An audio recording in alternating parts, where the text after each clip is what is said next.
Hi, everybody. Todd Nash, Oregon Cattlemen's president. I'm here today with Mike Alger.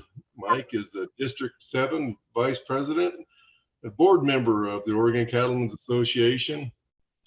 And Mike, you want to further introduce yourself? I know you're a cattle producer and a small processor, and where you live and kind of what you do there. Yeah, we got started here when I was about 2 months old. My folks bought the butcher shop here in Wilmina Meat Service, and it came with a few acres and a few head of cattle. Not a lot at that point in time. It was just about an 8-acre farm and butcher shop. From there, we went on about 3 years, and a ranch came available down Lincoln City that a customer of ours was running. A fellow had passed away and his wife didn't know what to do, and my dad made the move to purchase that. We ran that from the time I was 4 years old till now. So for the last 53 years, we've been, well, 50 years, we've been running that facility as well, going back and forth 35 miles to cover, which is pretty easy to cover. I mean, you folks up in your neck of the woods cover a lot more than that, I'm sure, on a daily basis. It's just down here we got a lot more traffic to deal with to do it. That came with 100 head of mother cows and kind of a hodgepodge of cattle, and dad kind of dove in feet first on it, and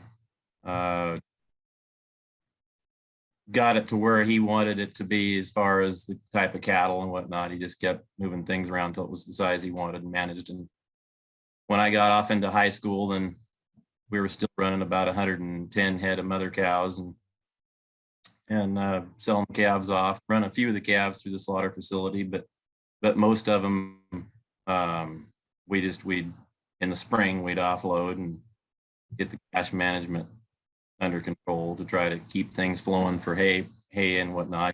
He purchased all of his hay, and once I got out of high school, I decided I wanted to try to put up hay, which is kind of a struggle to do that in the shop too, but we get it done. Yeah, you're one of the busiest guys I know, Mike. You got a lot of irons going, and you work some extremely long hours, and really admire that you're still willing to chip in and serve for Oregon Cattlemen. Really appreciate that. So District 7 is, for people that don't know, is in the northwest portion of the state, and it takes in a whole bunch of counties there. I won't name them all off, but gosh, there must be 12 counties there. And I added up all the numbers on the cattle that are in your area, and it's surprising. There was 171,400 head of cows and calves in District 7, and which is about average for all the districts around the state of the 7 districts broke out. So it is a significant amount of cattle that you represent there, and cattlemen. But for the purposes of today, I wanted to talk a little bit about the nexus that you're kind of making with the Cattlemen's Association, Northwest Packers Association, and just small packers in general. And can you discuss some of that? Yeah, sure. We before I ever took over the shop, I've been running our shop now 28 years, and my father was a Northwest Meat Packers Association member, and we'd visit the meetings and try to push to better ourselves by knowing what was going on in the industry and follow. You know, it's a great tool to use to know what is going on in the industry, to bring back home and make sure and stay ahead of the game. And anyway, from that, as time went on and I got involved and purchased the business, I decided that I'd like to get on the board. I was invited on, and I went ahead and joined their board. I was on that for 13 years, never did go up through the chairs, but just stayed on as a member of the board and helped vote through things and keep things rolling along. They had some struggles there for a little short period of time, built up, and they're stronger than ever now, which is great to know. And there'd been comments made backdoor about, well, what do the cattlemen do for us, or what do we do for them? There really was no, you'd hear that and it'd be discouraging, because I'd think, well, I'm a rancher. I know we care about what the industry does, and I'm also a butcher, and I know I care what the cattlemen do, because without one or the other, there's no connection. I mean, things just fall apart. And well, I'd been a member and kind of didn't really want to go up through the chairs. And I said, why don't I step down, let some new blood come in here and be on the board? And why don't I step back and do something different? And that's when I joined Cattlemen's. And as time went on, I was blessed with being able to get on your guys' board this last fall and help with that. But through those channels, when I stepped down from the Northwest Meat Processors board, I made the comment, I said, I'd like to connect the two of us in future meetings and bring information back to the meat processors. And now that I'm here, I'd like to be able to take information the other way, or get us to join each other's meetings, whether we have to be joint members or not, at least visit each other's meetings to bring the two entities closer together, because it's huge. I mean, it affects our whole Pacific Northwest with the things that are coming along and regulations, and with the Oregon Department of Ag and this Oregon inspection program that's coming along. It's going to be big steps for both entities to help each other out. I think it's huge. Yeah, well, I really appreciate that, and appreciate your willingness to kind of drag me into that a little bit, because I was blissfully unaware of a Northwest Meat Packers Association, and got to go to a little bit of it over in Hermiston last year. Really impressed with what I saw there, and I look forward to attending the one I think is in Idaho this year, and over around Napa or something like that. Is that right? That's correct. Yeah. Yeah. Okay. They're hoping to visit the Kuna operation over there at CS Pack while they're there and see a few things. Yeah. And yeah, well, that'll be good. Mike, can you tell me how COVID and the shortage of meat in the stores, and what we saw with the concentration of our large packers, how that affected and impacted you as a small producer and other small processors? well, all of a sudden there was no shortage of animals. They was coming to us right and left. It was hard to keep up, and the phone was ringing off the wall as far as people wanting to buy wholes and halves and quarters, or pork or lamb, because they couldn't find it in the stores. It was pretty crazy. We typically, through our ranch, we usually sell about 8 to 12 beef a year, and we went clear up to 60 to 70 beef a year through our ranch. That particular in 2020 to 2021, it was an insane increase to try to keep up with, but managed to get through it. Now we're finding, as of recent, we've visited some of those folks to see how their freezers are doing, if they need any more meat, and they're like, no, we still got a lot of meat left over. So there was a lot of hoarding that went on that now is kind of a backlash, but we'll see how it affects the industry as it goes on.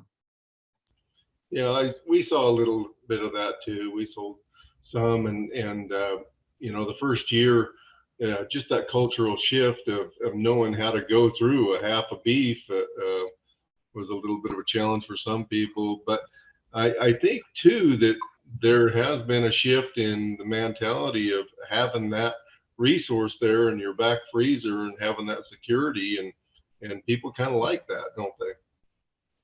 I think it really helped the industry a lot, and I don't think we could hit this at a better time right now with the inspection program, for the smaller packers to get things rolling and help the producers out, because like you just said, the people got a taste of it, and they realize that it's not just at the store, and I think that's going to help the cattlemen out a lot. Yeah, I agree. And so you've mentioned the state inspection program a couple of times. Do you want to elaborate on that? What's taking place there at the federal level to allow that, and then what it's going to look like here at the state level? Well, federal's kind of backing off and turn the keys over to the state departments. The producers that have it done state inspected, when things start rolling, it has to stay intrastate in our borders, of course. It can still go to the stores as long as it stays. It's going to be kind of a trick to see how all that works. I guess the distribution centers, it's kind of over my head, but the distribution centers will have to kind of keep track of this package here says it was processed at Willamina Meat. It can't go in Oregon. It can't go to Washington. It's going to be interesting how that all takes place, because on the federal level, they don't have to worry about all that. So it could get interesting if the meat does go out to the stores and whatnot, how that takes place. But yes, the federal has backed off. The state inspection has to meet the regulations, has to meet their standards. And I think that's great, because in the past, whenever an inspector walked in my facility, there'd always be an argument between the two. And the federal inspection would always trump. You know, if there was an issue with something, I'd say, well, the federal inspector said. As soon as I said that, they'd go, oh, nope, if that's what the federal inspector wants, we're done. So it's going to be interesting to see how they approach that now. Yeah. And one of the thoughts too on the interstate distribution, you know, we can make some interstate agreements with neighboring states, and so that might be something we look into in the future. But hopefully this lends toward being able to get this meat distributed out and into the stores and into restaurants, and make it more available to our fellow Oregonians, and they'll be consuming product that is raised, processed, and everything right here in Oregon. I think that's one of the big wins that comes out of that, is we're not shipping off to a multinational corporation. We're further processing here within our own state, and we're doubling or tripling or maybe even quadrupling the value of that animal that we would have just sold at a commodity price. So Mike, I'm going to wrap this up, but do you have any closing thoughts on anything that has to do with your district, with processing, with anything else? Excited to see what happens here in the next year or two with the two teams coming together, the Cattlemen's Association and the Meat Processors Association, to see where things lead, and also the Oregon Department of Ag and how they're going to handle this. It's going to be pretty exciting to get further value added cattle and meat out to all the folks, and it's going to be a big help to all the little packers, and I hope it helps everybody in general. And whatever I can do on my end to help out, I'm going to do my best, give it my best shot. Well, thanks, Mike. I appreciate you joining today. Appreciate your leadership, and I know that you do a tremendous amount within your community, with your local fair, with your fire department, and you're just one of those guys that chips in and helps wherever you can, and it's been a pleasure getting to know you. So, all right, thanks, Todd. All right, you too. Thank you.